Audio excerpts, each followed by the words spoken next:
અને ભાગવત તો આપના હૃદયમાં જ બિરાજે છે. અને એટલે જ તો આપે પદ્મ પુરાણ, સ્કંદ પુરાણમાં એનું મહાત્મ્ય લખ્યું છે. સ્મરણ કરો.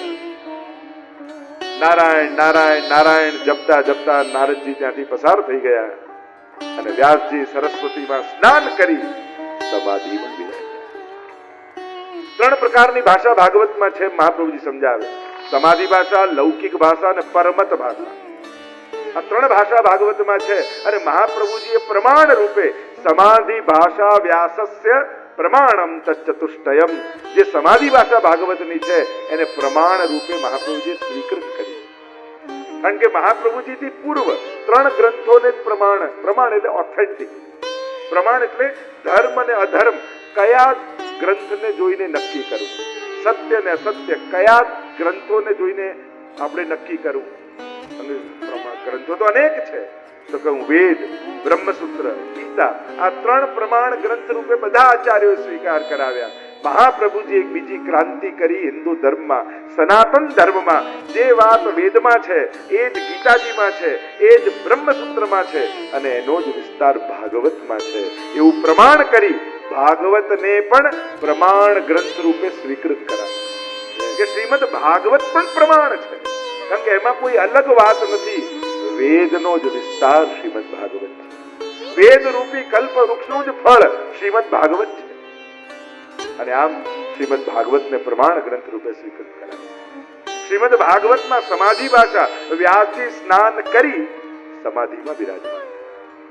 અને જ્યાં સમાધિમાં બિરાજ્યા, મહાભારત અને ભાગવતની ઘટનાઓ વ્યાસજીના નેત્રોની સામે દેખાવા લાગી. કારણ કે વ્યાસજી ઋષિ છે. ઋષિ કોને કહેવાય? આ મંત્રો જેટલા છે એ ઋષિઓએ બનાવ્યા નથી, સમાધિમાં એમને દેખાયા. ઋષય મંત્ર દ્રષ્ટારઃ, જે મંત્રોનું દર્શન કરે સમાધિમાં એનું નામ ઋષિ. વ્યાસજીએ ભાગવતની રચના કરી નથી, એમને સમાધિમાં ભાગવત દેખાયું. અને જ્યાં નેત્રો બંધ કર્યા, સમાધિમાં બિરાજમાન થયા અને ભાગવતના પ્રસંગો દેખાવા લાગ્યા. મહાભારતની ઘટનાઓ દેખાવા લાગી. અને મહાભારતના પ્રસંગથી ભાગવતની શરૂઆત થઈ. 18 દિવસ સુધી ચાલ્યું એવું મહાભારતનું યુદ્ધ. ઇતિહાસના પાનાઓમાં એવું લખાયું છે.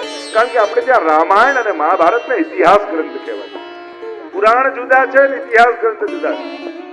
કોઈ રાજાઓ નથી લડ્યા, ભાઈઓ લડ્યા છે. અને એટલે કદાચ યુદ્ધ વધારે ભયંકર. અજાણ્યાને મારવો સહેલો છે, સ્વજનો પર હાથ ઉપાડવા માટે કલેજું જોઈએ. અને કેવલ હિંમત નહીં, સમજણ જોઈએ. એક એક ઘટનાઓ જો મહાભારતની તમે જોવા જાઓ, અત્યારે આપણને એમ લાગે આમ કેમ થયું, ભગવાને આમ કેમ કર્યું, આમ કેમ, પણ એક એક વ્યક્તિઓને જુઓ, એક એક વ્યક્તિત્વને જુઓ, એક એક પાત્રોને જુઓ. કોઈ પાપથી બચ્યા નથી. કોઈ તણાઈને પાપ કરે છે, કોઈ આગ્રહથી કરે છે, કોઈ વિચારીને કરે છે. ક્યાંક બધાના હાથ લોહીથી ખરડાયા છે. પણ છે ધર્મયુદ્ધ. કારણ કે ધર્મને જીતાડવા માટેનું યુદ્ધ છે. ભગવાન સ્વયં સંકલ્પ લઈને બેઠા છે, યુદ્ધમાં રહીશ પણ હથિયાર નહીં લો. પેલું કહ્યું ત્યારે દુર્યોધનને ગયા અર્જુન કે કોણ ભગવાનને પોતાના પક્ષમાં લે. અને ઘણી બધી ચર્ચા વિસ્તાર નથી કરતો. ભગવાને નક્કી કર્યું કે નારાયણની સેવા દુર્યોધનને આપી અને નિહત્થા ભગવાનને માંગ્યા અર્જુન. એટલે ભગવાને પણ કહ્યું, અરે અર્જુન આપે શું કર્યું? હું હથિયાર વગરનો અને મારી સેના તો દુર્યોધન લઈ ગયો. દુર્યોધન મારી નારાયણની સેવા લઈ, સેના લઈ ગયો. કેમ કરી તું જીતીશ? જ્યાં ભગવાન છે ત્યાં વિજય. નક્કી યુદ્ધનું પરિણામ એ જ ક્ષણે નક્કી થઈ ગયું કે કોણ જીતશે. કારણ કે બળ ભળે ગમે ત્યાં દેખાય, વિજય તો એનો જ થાય જ્યાં ભગવાન હોય. એક એક એક એક પ્રસંગો, ઘટનાઓ જુઓ તો ઘણી બધી ચર્ચાઓ મહાભારતની થાય. કઈ રીતે ક્રૂરતાથી અભિમન્યુનો વધ કર્યો છે આ બધા. અને કોઈ બાકાત નહોતું. આ બધા દ્રોણાચાર્ય, કૃપાચાર્ય બધા જ હતા. પણ જ્યારે એમને મરવાનું આવ્યું ત્યારે ધર્મ યાદ અપાવવા લાગ્યા ભગવાન. આ ધર્મ છે, આ ધર્મ છે. અને ભગવાન હસે છે. એટલે એક નિર્દોષ યુવાનને ક્રૂરતાથી મારતા ત્યારે દયા નથી આવી. ત્યારે ધર્મ યાદ નહોતો આવ્યો. ધર્મનો વિજય થવો જોઈએ, ધર્મ જીતવું જોઈએ. વિચાર કરો, જો પાંડવો ન જીત્યા હોત ને દુર્યોધનનું શાસન હોત તો આજે ભારતનો ઇતિહાસ કંઈક જુદો હોત. આ બધા ઐતિહાસિક ઘટનાઓ છે. યુદ્ધ સમાપ્ત થયું, આખું કુરુક્ષેત્રનું મેદાન વિશાળ માનો સ્મશાન ઘાટ બની ચૂક્યું. કોઈના કપાયેલા ધડ, કોઈના કપાયેલા હાથ, કોઈના કપાયેલા મસ્તક, ચારે બાજુ દુર્ગંધ વ્યાપેલી છે. જીત અને સવડીઓ માંસના લોંદાઓ ખેંચી ખેંચી આકાશમાં ઉડી રહ્યા. ન જોવું ગમે એવું દ્રશ્ય સર્જાયું. દૂર દૂર બાળકોની કિકિયારીઓ સંભળાય છે, વિધવા સ્ત્રીઓના રડવાના અવાજ સંભળાય છે. મળદાઓના તો પહાડો ખડકાય, લાખો લોકો મૃત્યુ પામ્યા છે. એને મળદાઓના ઢગલામાં મળદાઓને ખસેડતો ખસેડતો અશ્વત્થામા પોતાના મિત્ર દુર્યોધનને શોધી રહ્યો. ચારે બાજુ અતિ દુર્ગંધ વ્યાપેલી. એટલામાં દૂરથી અવાજ આવ્યો, મિત્ર! કાન ઊંચા થઈ ગયા અશ્વત્થામાના. આ તો દુર્યોધનનો અવાજ છે. અને એ દિશા પર દોડતો દોડતો અશ્વત્થામા જુએ તો લોહીના ખાબોચિયામાં અંતિમ શ્વાસો ગણતો દુર્યોધન તડપી રહ્યો. ભીમે જંઘાઓ ઉપર ગદાઓના પ્રહાર કરી કરી ધ્વસ્ત કરી નાખી છે જંઘાઓ. પણ દુર્યોધનને એવું વરદાન હતું, કોઈ એવી વાત સાંભળે કે એ સાંભળતાની સાથે એને હર્ષ પણ થાય અને શોક પણ થાય, અને આ બંને ભાવ એક સાથે આવે તો જ એનું મૃત્યુ થાય. અશ્વત્થામાને જોતા જ ચમક આવી ગઈ આંખમાં. અશ્વત્થામા, તું આવી ગયો? હા, તારી આવી દશા કોણે કરી? એ બધું જ છોડ, મારી અંતિમ ઈચ્છા પૂરી કર. અશ્વત્થામાએ દુર્યોધનના હાથમાં હાથ મૂકીને કહ્યું, તું જે કહીશ એ કરીશ. મરતા પહેલા પાંચે પાંડવોના કપાયેલા મસ્તક જોવા મળ્યું. અને અશ્વત્થામા, મારી પાસે બહુ સમય નથી. વચન આપ્યું અશ્વત્થામાએ, કાલે સૂરજનું પહેલું કિરણ નીકળે એ પહેલા પાંચે પાંડવોના કપાયેલા મસ્તક લાવી તારા ચરણોમાં ફેંકી. વચન તો આપી દીધું, પણ સામી છાતીએ લડવાની તાકાત અશ્વત્થામાની છે નહીં. વિચાર કરે છે, શું કરું, કેમ પાંડવોને મારું?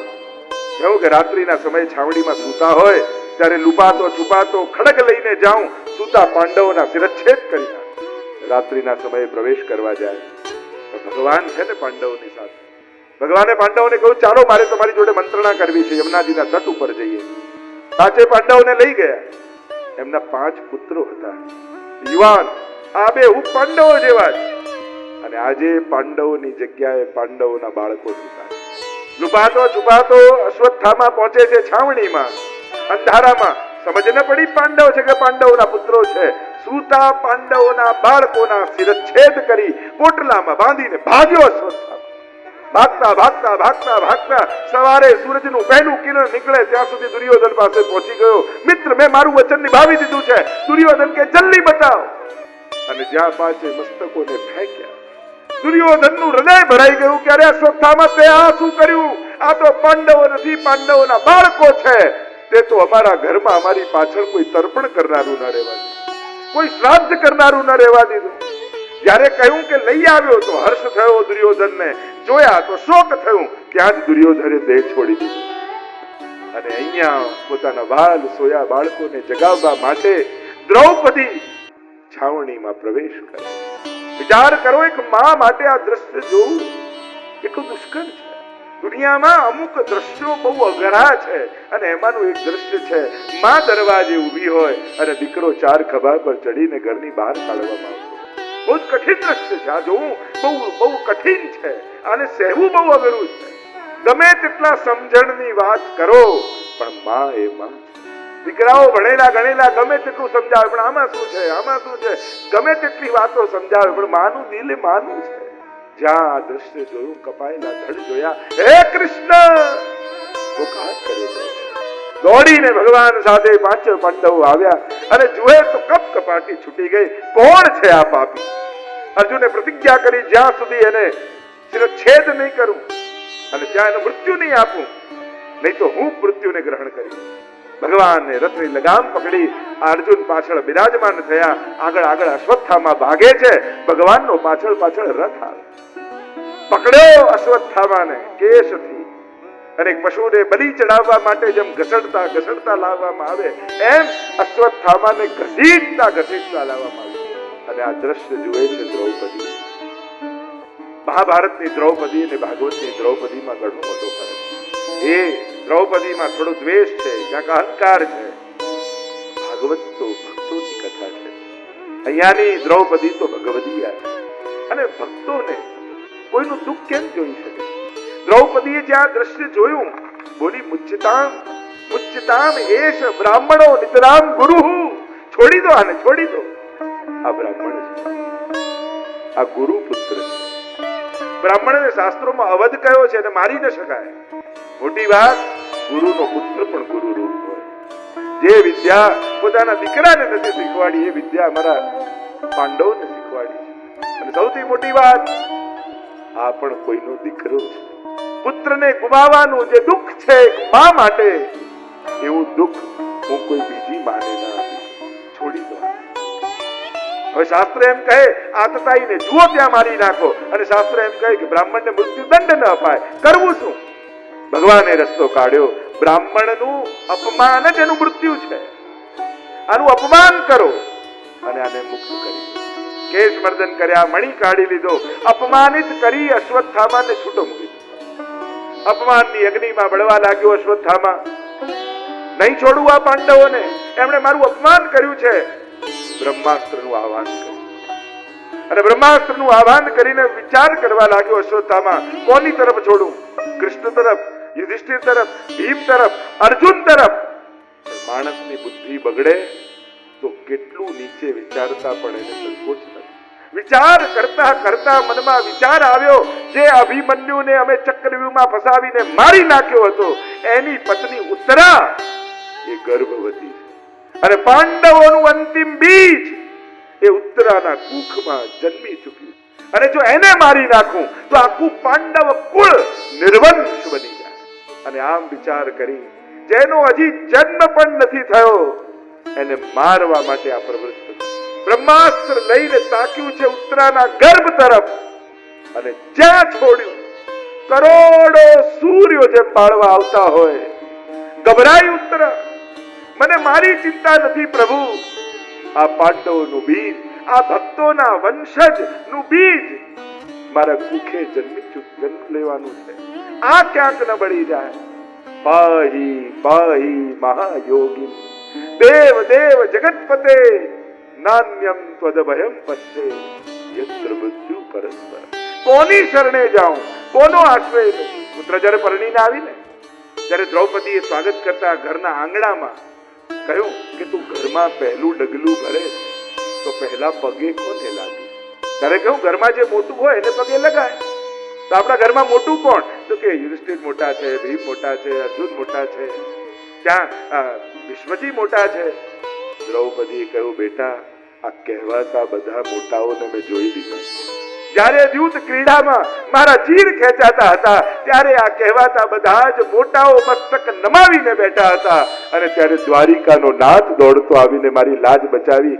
જ્યારે જીવનમાં કોઈ સંકટ આવે ત્યારે કોઈ સંસારીના નહીં, ભગવાનનો આશ્રય કરજે, એ તને બધેથી ઉગારી દેશે. અને જન્મતાની સાથે બાળક ચારે બાજુ જોવા લાગ્યો. આ ગર્ભમાં મારી રક્ષા કોણ કરતું હતું? પરીક્ષતી ઇતિ પરીક્ષિત. જે ચારે બાજુ ભગવાનને શોધે એ જ પરીક્ષિત છે. જન્મ થયો પરીક્ષિતનો. પ્રભુ કહેવા લાગ્યા કે હવે હું દ્વારિકા જાઉં. આટલા સમયથી હું હસ્તિનાપુર પાંડવો માટે અહીંયા હતો, હવે દ્વારિકામાં બધા મારી પ્રતીક્ષા કરતા હશે. પ્રભુ આગ્રહ કરવા લાગ્યા. બધા જ રોકે છે, પાંડવો રોકે છે, કુંતાજી રોકે છે. પણ પ્રભુ કહેવા લાગ્યા કે હવે મારો જવાનો સમય. આટલા સમયથી હું અહીંયા છું, હવે મને આજ્ઞા આપો. અને જ્યાં રથ ઉપર સવાર થયા, અને રથ પર સવાર થતાની સાથે દૂર એક શ્વેત વસ્ત્ર પહેરી સ્ત્રી ઊભી છે દેખાય. એવું ક્યાં કોણ છે? ધીમે ધીમે ધીમે આગળ આવતા ખબર પડી આ તો કુંતા કોઈ. નિકટ આવ્યા, પ્રભુ નીચે ઉતર્યા રથ પરથી, અને ધીમે રહીને પ્રભુના ચરણોનો સ્પર્શ કરવા જાય. પ્રભુ બે ડગલા પાછળ થયા. અરે ભઈબા, આ શું કરો છો? માં, માસી અને ફોઈ, આ તો ત્રણેય સમાન આદરણીય કહેવાય, માં રૂપ કહેવાય. આપ મને પગે લાગો છો?